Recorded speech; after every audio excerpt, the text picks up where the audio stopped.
It's raining. We need to use the fund balance. We need to avoid tax increases for as long as we possibly can, responsibly. But the other side of that is that there are items that remain in this budget that are fluff, while items that are going to affect services to you, the taxpayers, are being reduced. And that's where my problem comes in. That's why I will not support the budget. When there's $74,000 for a lobbyist in Lansing, hey, you know what? There's arguments both ways. It's a positive, it's a negative.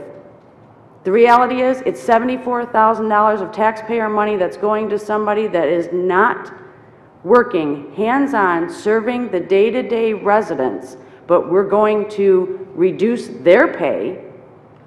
We're going to cut a secretary who answers your phone calls. The mayor himself stated that his office is the hub. He's going to cut that woman's pay in exchange for items like that remaining in the budget. There was a very adamant request by the city clerk that he needed another assistant, especially with the elections, and that he even wanted additional overtime. That clerk position is not being retained. His overtime is being cut an additional $5,000. Based on the two most recent lawsuits we've seen, I think he's struggling in that office to keep things afloat. I don't know that another assistant in the mayor's office is more prudent than over the clerk's office with the upcoming election. There was discussion in cutting council members' pay and health. That was thrown out at the last budget hearing. I can tell you that we already took our 5% in health care. And I can also tell you, if that's what the residents of Warren want, if that $81,000 is going to make the difference, will it hurt me personally? Absolutely. I do use that health care, and I'm not ashamed of that. I thank you for the opportunity to do that. But I also work, as all the council members here do, to earn that. There is nothing that's part-time about this job, unless that happens to be the individual person's attitude. My phone rings anywhere from as early as 7 a.m. to as late as 2 a.m. I don't think half the residents realize that the phone number they're calling is our individual homes. And I have never told somebody that I wasn't available or that they had to call back on a weekend. I've advocated that we use, much like Ms. Comartin mentioned, we have to do something about local roads. My suggestion in the budget was to restructure our recycling program. Not eliminate it, restructure it. We spend between $700,000 and $800,000 a year to do curbside recycling. In return, we have a contract with Great Lakes that takes our recyclables and they pay us $25 per ton. That is currently, by the amount of participation that we have with recycling, we are currently getting $180,000 to $200,000 in our recycling program. That's an average loss of somewhere between $530,000 to $600,000 a year to offer curbside recycling. Now, I absolutely agree that recycling is important, but I would much rather restructure the program, have drop zones within the city, and use that a minimum of $500,000 a year and put it into side street repair, rather than a tax increase or another special assessment. $500,000 might only get you half a road. And I'm sorry that we can't recoup it faster, but it's a start and it's in the right direction. It's going to improve property values. It's going to attract people. It's going to satisfy you that are already paying your taxes and give you something that's much needed. I look at the fact that Mr. Warner had also mentioned reducing the Zoning Board of Appeals and the Planning Commission. You know, I think it was a good thought outside of the box. Something else to consider. Unfortunately, it's not within our purview to do. Neither is the wages or the benefits of council of elected officials. If that is something that the Compensation Commission chooses to do, that's something that we will have to live with.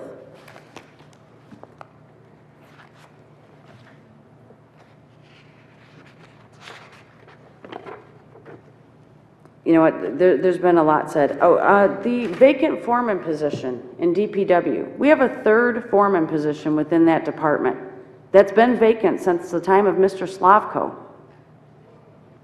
But we're leaving that in the budget and we're cutting 2 drivers and moving them to water. Now what that does is that takes their salary off of the general fund and puts it on the water department's budget.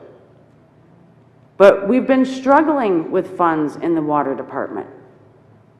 And you know what? I don't work in these individual departments. I don't report to them every day. So I do rely on the department heads. I rely on the workers to give us the feedback of what's going on. And by all accounts, and especially from the residents this past winter, we need those drivers.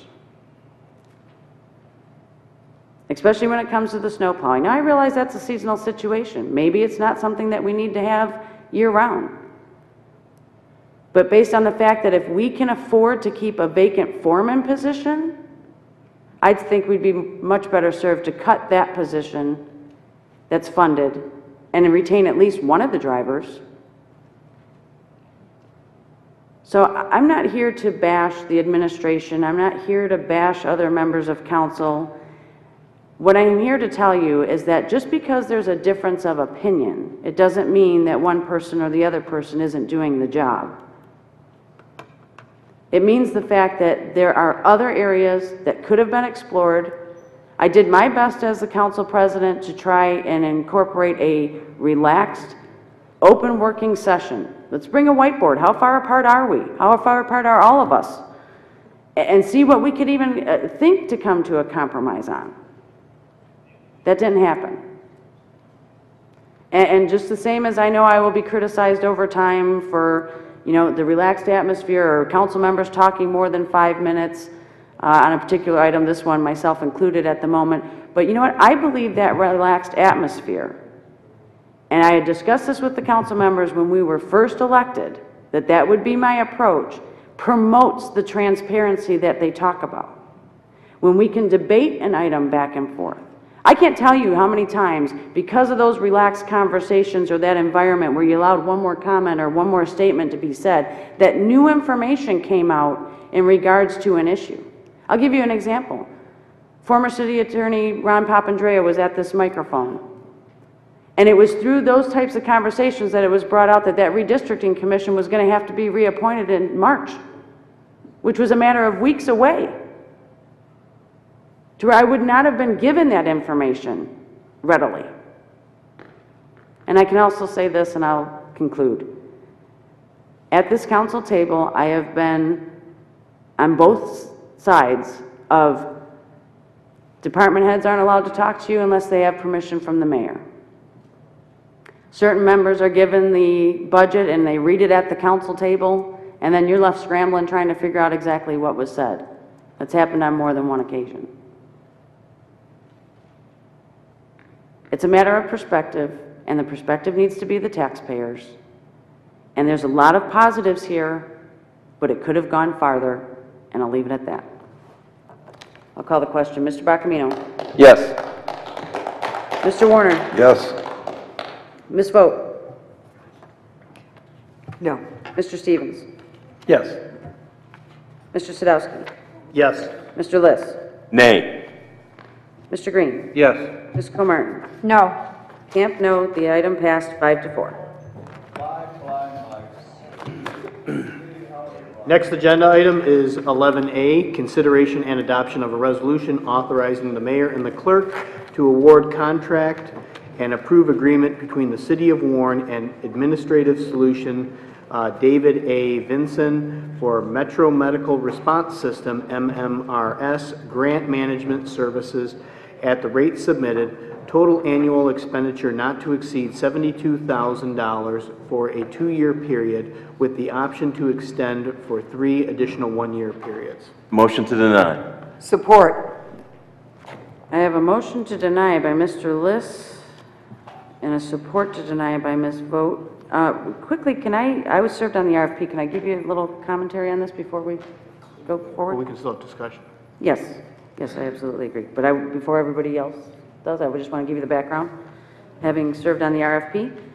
I want to say that I want to compliment the other members of the RFP.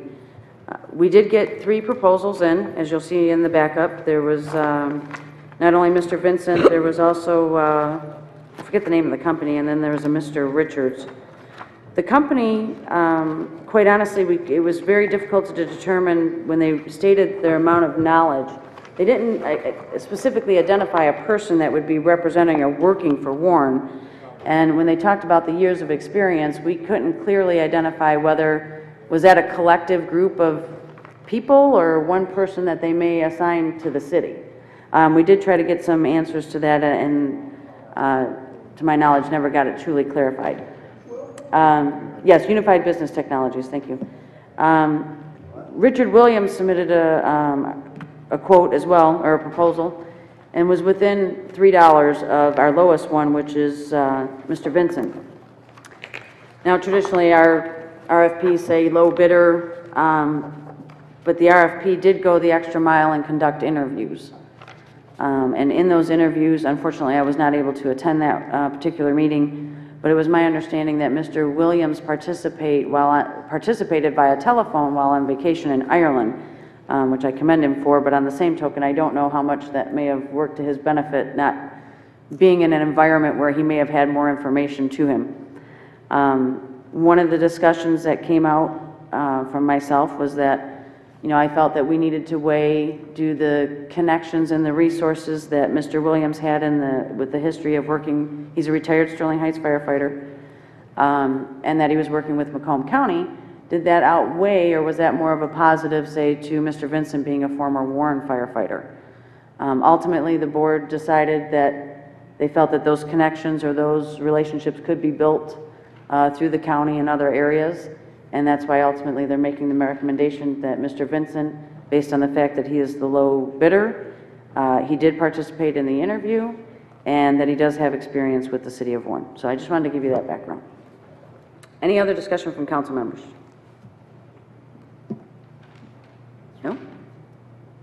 Okay. Madam Chair. Mr. Sadowski? Commissioner,